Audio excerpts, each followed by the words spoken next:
니체는 도덕의 계보에서 자신이 생각하는 도덕에 대해 밝히고 있습니다.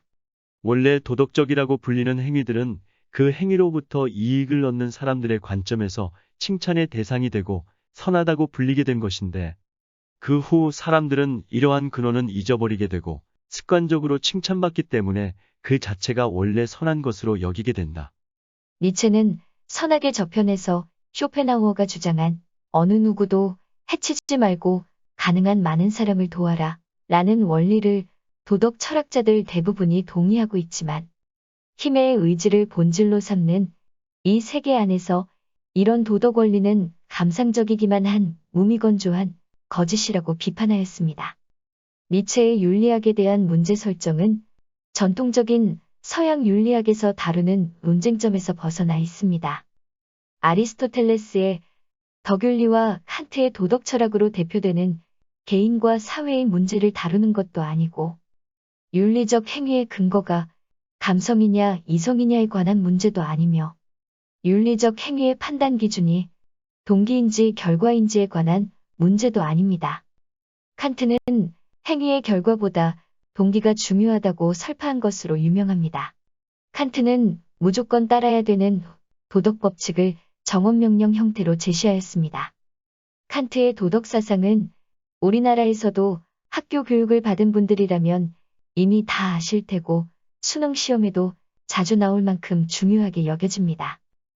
니체는 칸트의 비판 철학에 대해서 진정한 비판이 아니라고 비판하였습니다. 니체는 진정한 비판 철학은 순수하게 본질을 추구하는 칸트의 비판 철학이 아니고, 왜 그런 것을 연구하는지 그 의도를 밝히는 것이라고 주장하였습니다. 그리고 그 방법론으로 계보학을 제시하였습니다. 니체가 말하는 계보학이란 어떤 대상이나 개념이 어떻게 만들어지고 어디서 연유하는지를 연구하는 학문입니다. 윤리나 도덕에 관한 계보학의 과제는 선과 악이나 혹은 참과 거짓 같은 자명하고 당연해 보이는 개념에 어떤 권력 의지가 작동하고 있는지를 밝혀내는 것입니다. 스피노자가 에티카에서 윤리가 무엇인지를 밝히기 위해 성경에서 신이 저 과일을 먹지 마라 라고 한 이유를 분석한 것과 같은 방법입니다. 오늘날 도덕이 무엇인지 제대로 알기 위해서는 니체가 진정한 비판을 위한 방법으로 제시했던 도덕의 계보학에 진화생물학의 탐구가 거둔 성과를 추가하는 것이 필요합니다. 1971년 진화생물학자 로버트 트리버스는 비친족을 돕는 행동은 나중에 상대방이 도움을 되돌려준다면 서로에게 이익이 되기 때문에 자연 선택될 수 있다고 주장하였습니다. 예를 들어 원시 수렵 시대에 갑이 운이 좋아서 덩치 큰 동물을 사냥하는데 성공하였을 경우 갑은 가족들과 그 짐승의 고기를 다 먹지 못하고 남기게 될 수도 있습니다. 냉장고도 없어서 오래 보관하지 못해 부패하여 버리게 될 수도 있는 상황에서 마침 사냥에 실패해서 굶고 있는 을의 가족에게 남은 고기를 나누어 줍니다. 이런 경우 당연히 반대의 상황에서는 을이 갑에게 고기를 나누어 줄 것으로 기대를 하게 됩니다. 만약 그 기대를 저버리면 을은 먹튀족으로 분류되어서 원시 부족 사회에서 따돌림을 당하게 될 것입니다. 그러므로 은혜에 보답한 유전자를 가진 사람은 살아남는 데 유리할 것이고, 먹고 튀어버린 유전자를 가진 사람은 도태될 가능성이 커집니다. 트리버스에 따르면 은혜, 정의, 양심 등의 도덕성이 인간의 초자아에 심어진 것은 이러한 진화론적 자연 선택에 근거를 두고 있다는 것입니다. 크리스토퍼 보엠은 도덕의 탄생에서 50여 개의 수렵채집 문화를 집중적으로 분석한 후, 도덕은 사냥의 성공률이 매우 낮았던 수렵채집 시대의 사회적 보험과 같은 형태로 탄생한 것이라고 주장하였습니다. 공동 사냥을 하더라도 사냥에서 성공할 확률은 매우 낮기 때문에 공동체는 이득과 위험을 모두 분배하는 방식으로 결핍의 문제를 해결하였습니다. 수렵채집 사회는 그들이 살아남기 위해 과도한 이기주의와 족벌주의, 편파주의를 금지하는 규칙을 만들고, 협업을 망치는 개체에 대해서는 수치심을 주거나 추방을 하거나 사형을 시키는 방법으로 부족 사회 구성원 간의 협력 체제를 유지하려고 노력하였습니다. 이것이 도덕의 기원이 되었다고 합니다. 니체의 주장처럼 도덕이 그 행위로부터 이익을 얻는 사람들에 의해서 선한 행위로 칭찬의 대상이 되다가 도덕으로 굳어진 것이라는 관점을 적용시킨다면 수렵채집 시대의 도덕은 부족 사회 전체 구성원들에게 이익이 되는 행위라고 할 수 있습니다. 인류에게 도덕이 생긴 것은 인류가 생존하기 위한 진화론적 선택이었고 인류 전체가 보다 평화롭고 행복해지기 위한 지혜의 결과였습니다. 그런데 도덕은 수십만 년 지속되어 온 수렵채집 시대가 농경시대로 바뀌면서 큰 변이를 겪게 됩니다. 농업혁명이 시작된 것은 기원전 1만 년 전이고 지구상의 4대 문명인 황화, 인더스, 메소포타미아, 이집트 문명이 등장한 것은 대략 기원전 4000년에서 3000년경입니다. 농업혁명을 기반으로 한 사회는 1만 2000년가량 지속이 되었습니다. 농업혁명은 잉여 생산물이 생기는 것을 가능하게 해주었습니다.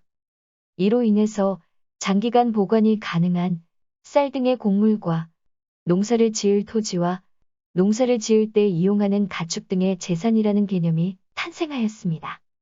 재산의 등장은 재산을 서로 차지하려는 조직적인 전쟁을 야기하였고 전쟁에서 이긴 자는 국가를 만들어서 왕이 되고 국가를 기반으로 더 많은 부를 차지하기 위해 더 큰 규모의 전쟁을 반복하였습니다. 인간 사회에서 전쟁이라는 대규모 동종 사례가 빈번하게 발생하면서 인류 전체가 보다 평화롭고 행복해지기 위한 지혜의 결과로 생겨난 도덕은 엄청난 변이를 겪게 됩니다. 수렵채집 시대에 부족 사회 전체 구성원들에게 이익이 되는 행위들에서 생겨난 도덕은 잉여 생산물을 독차지하려는 힘이 센 자들에 의해서 무너졌습니다. 동종 사례에 승리하여 국가를 수립한 지배자들은 권력을 잡기까지의 과정이 힘겨운 것 못지않게 잡은 권력을 유지하는 것도 피비린내 나는 살상의 연속입니다.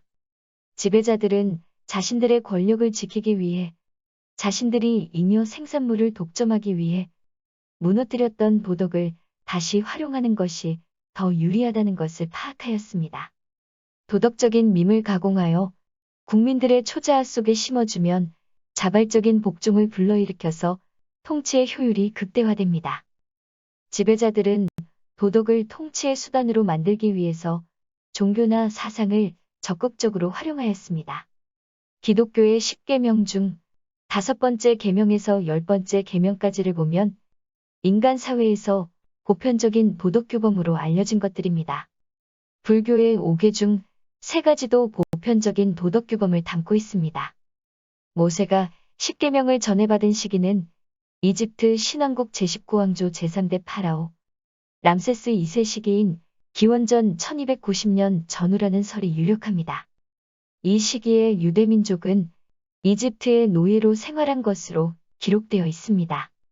석가모니가 생존한 시기는 기원전 563년에서 483년으로 추정되는데 이 시기의 인도는 카스트 제도가 뿌리를 내리고 있던 신분제 사회였습니다. 기독교의 10계명과 불교의 5계는 평등하였던 인류 사회의 노예제가 등장한 도덕이 무너진 시대에 만들어진 것입니다. 위대한 사상가들은 국가의 등장과 함께 무너진 도덕을 다시 세우려고 노력하였습니다. 인류는 수렵채집 시대에 사냥에 성공하면 공정하게 분배를 하였고 분배된 음식을 다른 사람이 훔치는 것을 금지하였습니다.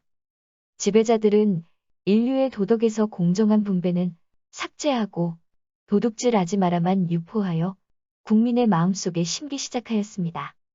국민들에게는 남의 아내나 재물을 탐내지 말라고 가르치면서 국가가 전쟁을 일으켜 조직적으로 그렇게 하는 것은 국익을 위한 것이기에 국민이 병사가 되어서 국가를 위해 싸우는 것은 충성으로 미화하였습니다. 전쟁에 이기기 위해 사용되는 거짓말은 지략으로 칭송되었습니다. 사회 구성원 모두가 협업하였던 노동 방식은 전쟁으로 영토를 빼앗은 지배 계급이 토지를 제공하니까. 토지가 없는 피지배 계급은 노동력을 제공하고 세금을 내는 것이 당연하게 여겨지게 국민들의 마음속에 심었습니다. 수렵채집 시대에는 남성의 사냥이 성공률이 낮았고 채집은 사냥보다는 안정적으로 먹거리를 확보할 수 있었기에 모계제이거나 양성이 평등하였던 사회 구조였습니다. 농사를 짓기 시작하면서 여성보다 남성의 육체적 힘이 훨씬 더 중요해졌습니다. 이로 인해 사회 구조가 남성 중심의 사회로 변하였습니다. 권력을 잡은 남성은 자신의 부와 권력을 자신의 유전자를 물려받은 아들에게 물려주고 싶었습니다. 하지만 임신과 출산을 하는 것은 여성이기 때문에 남성은 아기가 자신의 자식인지 확신하기가 어렵습니다. 여성이 숨결을 지키고 평생 한 남성과만 성관계를 맺는 것이 법률적이고 사회적이고 문화적인 밈으로 자리를 잡는다면 남성은 태어난 아기가 자신의 아들인지 아닌지 의심해야 하는 상황이 줄어들 것입니다. 그래서 권력을 잡은 남성들은 여성들에게 순결 이데올로기를 만들어 유포시켰습니다. 지배계급은 여자가 순결을 잃고 몸을 더럽히는 것은 가족 전체의 명예까지 욕되게 한다고 적극적으로 퍼뜨렸습니다. 그리하여 고대 유대인들은 여자가 결혼을 하면서 처녀가 아니면 돌로 쳐 죽이는 벌을 내렸습니다. 이슬람 교도들은 혼전의 순결을 잃은 여자는 아버지나 오라비가 나서서 살해하였습니다. 이렇게 순결을 집안의 명예와 연결시키는데 성공한 지배계급들은 피지배 계급이 딸들의 목숨을 걸고 지켜낸 순결을 초야권이라는 것을 만들어서 안전하게 상납받으며 즐기는 삶을 살았습니다. 중국의 황제들은 수만 명의 후궁과 궁녀들을 두고 하루에도 몇 번씩 성관계를 즐기며 살았습니다. 엄밀히 말하면 모세의 율법과 불교의 오계는 모두 국가와 계급이 생겨난 이후에 만들어진 계율로 국가 이데올로기에 전혀 영향을 받지 않았다고 보기는 어렵습니다. 이미 노예제가 정착된 상황에서는 분배에서 극단적인 불공정이 제도화된 것이기에 노예가 주인의 곳간에서 쌀을 훔치는 것은 훔치는 것이 아니라 빼앗긴 것을 되찾는 것입니다. 모세의 율법과 석가모니와 공자의 가르침은 이미 불공정해진 사회에서 혼란을 줄이면서 평화를 추구하는 타협안이라고 할 수 있습니다. 공자의 사상을 계승한 맹자는 왕이 패도 정치를 하면 역성혁명이 가능하다고 주장하였습니다.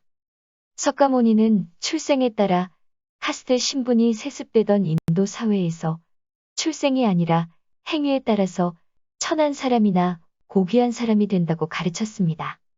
당시에 인간 취급을 받지 못했던 불가촉천민이나 여성들까지 모두 제자로 받아들이고 승단에서 평등한 관계로 수행생활을 하게 하였습니다.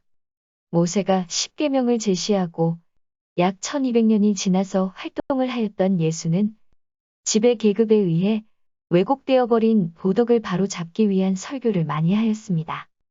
예수는 하늘나라에서 복을 받을 수 있는 사람의 기준을 제시함으로써 평등 사상을 전파하였습니다.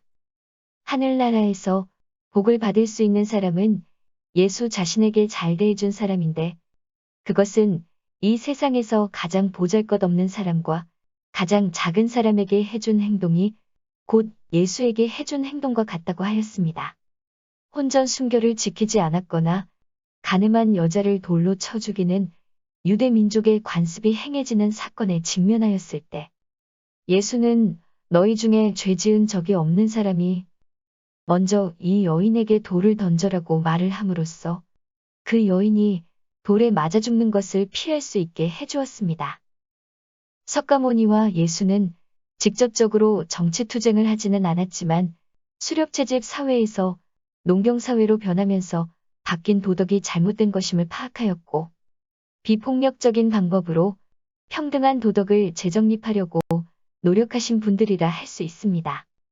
도덕은 처음에는 진화론적으로 자연선택되어 만들어지고 철학자들에 의해서 더욱 정교하게 다듬어지지만 인류사에서 도덕을 가장 적극적으로 활용한 집단은 국가를 만들어서 통치하였던 지배자들이라고 할 수 있습니다. 피지배 계급은 지배자들이 그들에게 유리하게 가공한 도덕적 밈을 배우고 따르는 것을 일륜으로 내면화하고 그들의 통치에 순종하는 것을 의로움으로 여기게 되었습니다. 피지배자들은 자신들의 딸이 성폭행으로 순결을 잃으면 자신의 유전자를 물려받은 딸을 직접 살해하면서까지 도덕을 지키기 위해 노력하였습니다. 이것은 밈이 이기적 유전자의 본성과의 싸움에서 승리할 수도 있다는 증거이기도 합니다. 인간의 마음속에 있는 이도와 초자아 중에 초자아가 더욱 강한 사람이 밈의 지배를 더 많이 받게 됩니다. 밈의 지배를 더 많이 받았기 때문에 초자아가 더 강해진 것이기도 합니다. 도덕의 변이 과정은 좀 더 자세하게 고찰될 필요가 있습니다. 도덕이 석가모니와 공자, 예수 등등 위대한 사상가들의 의도와는 달리 얼마나 엄청난 변이를 겪게 되었는지는 다음 기회에 올리겠습니다. 그리고 산업혁명으로 농경시대가 끝나고 산업사회가 된 이후에 겪게 되는 도덕의 변이에 관해서도 다음 기회에 올리겠습니다.